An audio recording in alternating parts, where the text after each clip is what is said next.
दिल्ली का पूर्वी दिल्ली लोकसभा निर्वाचन क्षेत्र भारत की चुनावी राजनीति में अपना महत्वपूर्ण स्थान रखता है। 2019 के आम चुनाव में यहाँ बहुत मजेदार चुनावी मुकाबला हुआ था, क्योंकि मुकाबला था गौतम गंभीर के बीच में और उनके सामने थे अरविंदर सिंह लवली। गौतम गंभीर ने यहाँ से जीत दर्ज की थी। गौतम गंभीर ने कांग्रेस के उम्मीदवार अरविंदर सिंह लवली को यहाँ से हराया था। इस बार यानी कि 2024 में मतदाताओं में खासा उत्साह है इस सीट को लेकर। 2024 में पूर्वी दिल्ली से बीजेपी से हर्ष मल्होत्रा उम्मीदवार हैं, इंडिया कैंडिडेट से कुलदीप कुमार उम्मीदवार हैं।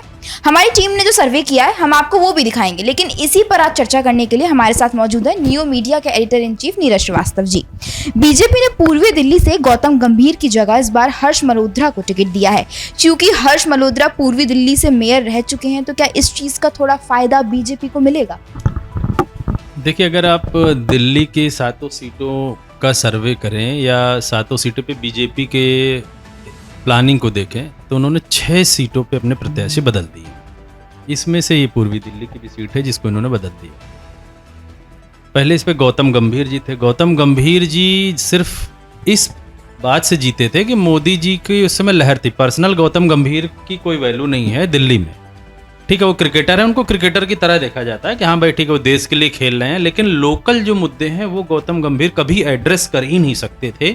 बस वो 2019 की एक लहर थी, इस वजह से जीत गए थे। अब रही बात आज की डेट में गौतम गंभीर को हटाने की, बीजेपी अपने सारे जो आम जनता है जो वोट करती है उनको हमेशा प्रयास करती है कैसे गुमराह किया जाए।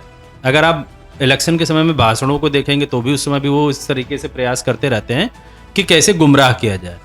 इन्होंने एक नया फंडा क्रिएट किया है कि प्रत्याशी ही बदल दो, सीएम ही बदल दो, लेकिन ये बहुत ज़्यादा दिन तक चलता नहीं है। आप अगर हम लोग जब सर्वे करने गए थे, हमारी पूरी टीम सर्वे करने गए थे, हमने खुल के पूछा कि गौतम गंभीर ने कोई काम किया है या नहीं, तो लोगों ने बोला नहीं। फिर हमने पूछा कि किस बेस पे आप वोट देंगे बीजेपी को, उन्होंने बोला सिर्फ मोदी जी के चेहरे पे हम वोट दे रहे हैं। हिंदुत्व पे ज्यादा लोग वोट कर रहे हैं या मोदी जी को देख के? सिर्फ हिंदुत्व को देख करके वोट कर रहे हैं लोग, मोदी जी के कार्य पे नहीं।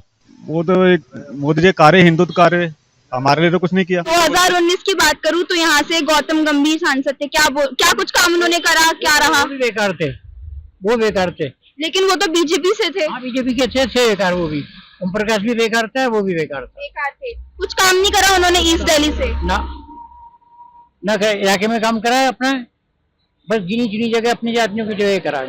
केवल एक ही बार गौतम गंभीर यहाँ आए थे, उसके बाद जब से ये 5 साल पूरे होने वाले मतलब कभी यहाँ पर नहीं आए। वो उनका काम कैसा था? उनका काम कोई अच्छा नहीं था। कभी बुलाओ तभी आते थे, नहीं तो अपने जहाँ उनका स्थान है मतलब घर है वहीं रहते थे। तो आप लोग कैंडिडेट देख के वोट दे रहे हैं या सिर्फ मोदी जी के चेहरे पे? नहीं, हम जो है कैंडिडेट नहीं थे, मोदी जी अच्छा काम कर रहे हैं। पूर्वी दिल्ली की बात अगर मैं यहाँ से करूँ तो गौतम गंभीर 2019 में चुने गए थे, क्या कुछ काम किया उन्होंने? कुछ नहीं किया। वो तो बीजेपी से ही है। बीजेपी से कोई काम आपको नजर नहीं आया? आया ही नहीं एक बार इलाके में। ये नोट कम इवन सो फार।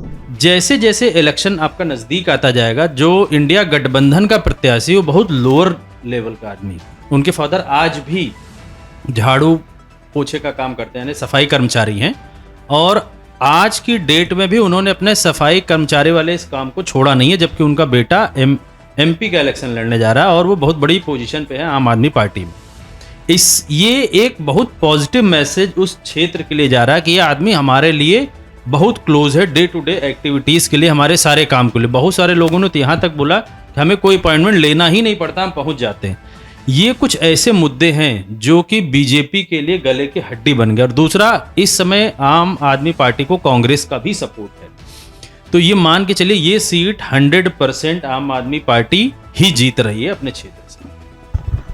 पूर्वी दिल्ली की जो सीट है वो जनरल कैटेगरी की ही सीट है, लेकिन आम आदमी पार्टी ने एससी समाज के कुलदीप कुमार को टिकट दिया। कोई पार्टी जनरल सीट पर एससी को टिकट नहीं देती है। वैसे अरविंद केजरीवाल ने कहा था कि वह सफाई कर्मचारी के बेटे हैं और गरीब परिवार से आते हैं। आप रात को 12 बजे भी फोन करेंगे तो भी वो आपके लिए अवेलेबल हो जाएंगे। तो क्या एक मेजर कारण है कि लोग कुलदीप कुमार को सपोर्ट कर रहे हैं? देखिए, जनरल कैटेगरी की सीट है वो, तो जनरल कैटेगरी में किसी का आरक्षण नहीं होता। पहली बात, वो चाहे किसी भी समाज से है, वो सबके लिए अवेलेबल है, कोई फिक्स नहीं है कि इनको रहना है। और रही बात कुलदीप कुमार की, कुलदीप कुमार एक ऐसे कैंडिडेट हैं देखा जाए तो पूरी दिल्ली या पूरी इंडिया में कोई ऐसा कैंडिडेट रियल में नहीं होगा जिस तरीके से, जिस लोअर लेवल पे वो आदमी आके काम करता है आम जनता के लिए। दूसरा, कुलदीप कुमार, अगर आप सोचें तो एक एक आदमी जो भी वोटर है, चाहे वो बड़ा आदमी हो, चाहे वो कोई बिजनेसमैन हो, चाहे वो कहीं एम्प्लॉय हो, गवर्नमेंट एम्प्लॉय हो या लोअर लेवल का आदमी हो, हर आदमी का वो बंदा चाहता है। साथ ही साथ उसके ऊपर कोई सबसे बड़ी चीज़, या आज जो इलेक्शन, जो नैरेटिव सेट हो गया इलेक्शन का, अगर देखा जाए इंडिया गठबंधन ने जो नैरेटिव सेट कर दिया है, वो सबसे बड़ा नैरेटिव सेट किया है कि जो बीजेपी पहले बोला करती थी कि हम ऐसी पार्टी हैं जो करप्शन मुक्त है, लेकिन आज हर एक पोजीशन पे करप्शन उनको दिख रहा है बीजेपी के पास। इलेक्टोरल बॉन्ड से देख लीजिए, अभी मोदी जी का बयान देखिए, उन्होंने बोला अडानी अंबानी भर भर के ब्लैक मनी दे रहे हैं। ये सब चीज़ें जो है ना दिल्ली तक जरूर पहुँचेगी, और आम जनता जो पढ़ी लिखी जनता है वो ऐसे कैंडिडेट को जरूर वोट देना पसंद करेगी जो कि बहुत लोअर लेवल पे। क्यों? अगर एक दिमाग से सोचिए, जो आपका मान लीजिए कोई बड़ा कैंडिडेट है, वो अगर इलेक्शन लड़ने आता है वो भी चोरी करेगा। अगर हम मोदी जी की बात मान लें या बीजेपी के उस वक्तव्य को मान लें जो पहले बोलते थे कि हमारे पास कोई करप्शन है, हम करप्शन मुक्त पार्टी हैं, आज वो खुद करप्शन में लिप्त हैं, तो नीचे वाला आदमी कभी भी गलत करने से पहले 10 बार सोचेगा, जो एकदम लोअर का। इसलिए आज की डेट में आम आदमी पार्टी यानी इंडिया गठबंधन की वहाँ साख बहुत मजबूत है, बहुत नीट एंड क्लीन है, और वो ये सीट 100% आम आदमी पार्टी ही जीतेगी। गौतम गंभीर इस बार खुद चुनाव लड़ने से पीछे हट गए। क्या वो समझ चुके थे कि उन्होंने कुछ काम नहीं किया, लोग उन्हें पसंद नहीं कर रहे हैं, इस वजह से वो पीछे हट गए? देखिए, जब पिछली बार गौतम गंभीर इलेक्शन में आए थे तो भी वो जानते हैं कि तो उन्हें कोई पसंद नहीं करता, उन्हें एज ए क्रिकेटर लोग देखते हैं। वो चूंकि बीजेपी के चिन्ह पे लड़ रहे थे, चुनाव चिन्ह पे लड़ रहे थे, तो उनको ये था कि हम जीत जाएंगे, एक बार मेंबर ऑफ पार्लियामेंट बन जाएं, चले जाएं, उनका एक विजन रहा होगा।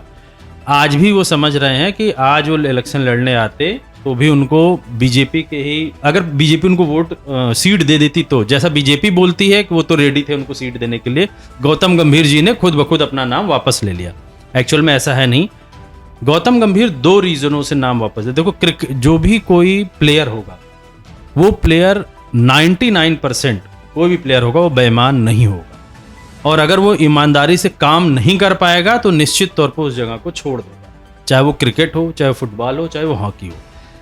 गौतम गंभीर 5 सालों में समझ चुके थे कि उनको अगर अगली बार वो लड़ते हैं तो बहुत सारे वो गलत काम करने पड़ेंगे जो मोदी जी करवाते हैं अपने सारे कैंडिडेट से। दूसरी चीज, वो अपना खुल के कोई काम नहीं कर सकते बिना आला कमान के परमिशन की। जो बंदा 20 साल से 25 साल से क्रिकेट में हो, वो कैप्टन जब बॉल आती है, जब हिट करना होता है, तो वो कैप्टन से तो पूछ के हिट करता नहीं है, वो ऑन द स्पॉट डिसीजन लेता है। ऑन द स्पॉट डिसीजन लेने वाले आदमी को आप बंधुआ मजदूर की तरह बैठा देंगे तो वो काम करेगा नहीं। पहले तो उनको समझ में आ चुका था कि 5 सालों वो वेट कर रहे थे सिर्फ इस चीज का, कैसे टेन्योर खत्म हो जाए, हम रिजाइन दें और चले जाएं, क्योंकि उनको पता है जो ऊपर के आला कमान है वो सबको ड्राइव करती है, वो फ्रीडम किसी के लिए नहीं है। बीजेपी कहने को है, बीजेपी में किसी के पास फ्रीडम नहीं। 2 आदमी हैं, एक मोदी जी और एक अमित शाह जी, जो पूरे सारे 303 एमपीज को, या इन दोनों लोगों का नाम हटा लीजिए, 301 एमपीज, इवन दो जो इनके घटक दल हैं उनको भी ये ड्राइव करते हैं। वो अगर कहावत है ना, छींकना भी हो तो भी उनसे पूछना पड़ेगा कि भैया हाँ हमें छींक लें या ना छींकें। तो वो उनको समझ में आ चुका है, सिर्फ वेट कर रहा था बंदा कि कैसे आए, मैं रिजाइन दूं और निकल जाऊं। और उसके बाद उनको आज की डेट में अंदर से भी पता चल चुका था कि इस बार दिल्ली से बीजेपी हार रही है। ये दोनों मेजर कारण थे जिस वजह से उन्होंने अपने आप को क्विट कर दिया। चलिए, अब आप लोगों की क्या राय है? हर्ष मल्होत्रा वर्सेस कुलदीप कुमार, पूर्वी दिल्ली में आप लोगों को क्या माहौल लग रहा है? अपनी राय भी हमें कमेंट करके जरूर बताएं और हमारे साथ जुड़े रहें। धन्यवाद।